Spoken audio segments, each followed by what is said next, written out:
With all the superhero content we're getting, we have to ask ourselves the question, have we reached the point of superhero fatigue? I never thought I would say those words, but with all the comic book superhero content we're getting on the regular, has the market become oversaturated? We used to wait a year for content, and now we're getting content monthly, weekly, some even all at once, like 3-4 shows at a time. With the mixed reactions from critics for fans for Marvel Phase 4, raises the question, is Marvel becoming stale, and can it no longer top itself? The stakes no longer feel real. Many fans are saying this phase is watered down, and the overall tone is way more childlike. And what happened to the adult themes? I was pretty disappointed if you read my reviews for Moon Knight, Hawkeye, and a lot of the Disney Plus shows. The way the tone is handled, it's very childish, very comedic, and the MCU seems to be depowering a lot of characters and making a lot of characters feel not necessarily irrelevant, but more of a jobber. So even the Hulk in the MCU, his entire purpose just feels like a jobber. His only purpose is to make other characters victorious. And there's way too much content out now. Every single character is getting their own show.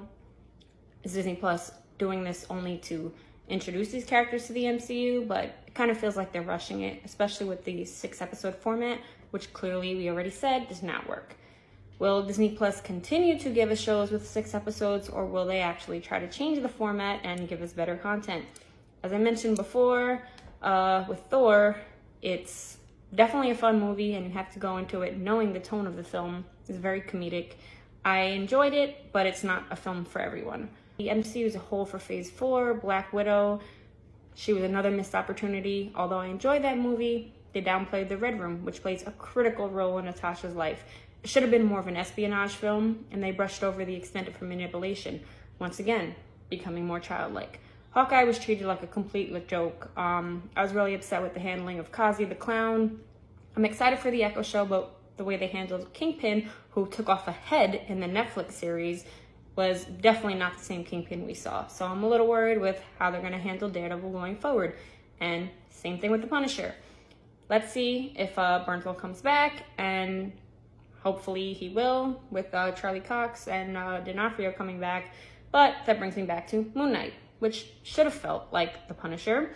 He takes off a face in the comics, and he's a lot more brutal. And Jake Lockley is a badass, but little justice. But they gave us Jake as fan service.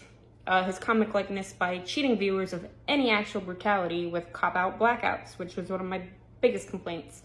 Will we ever get something like Winter Soldier again? Will we see any more darker tones? Rated R definitely works. We've seen it with Logan and Deadpool. I just wish Marvel would give us more adult consequences, more violence, actual stakes. Everything after Thanos feels mediocre. I really hope going forward, maybe with King the Conqueror, and let's see what they do going forward, if we'll get darker themes again. However, I will say, I do like Amazon taking chances on content like Invincible, The Boys, and the upcoming Paper Girls. This is the perfect way to introduce these comic series to new audiences, giving viewers a refreshing departure from Marvel fatigue. Though we don't live in a world where superheroes actually exist, we live in one with shitty people, which I mentioned in my Boys review. The Boys is not a regular superhero show, but it's about humans, and it's not just shock value, it actually touches upon heavy subject matter, reflecting on the times that we're living in. And it takes chances. What do you guys think? Let me know. Have we reached superhero fatigue?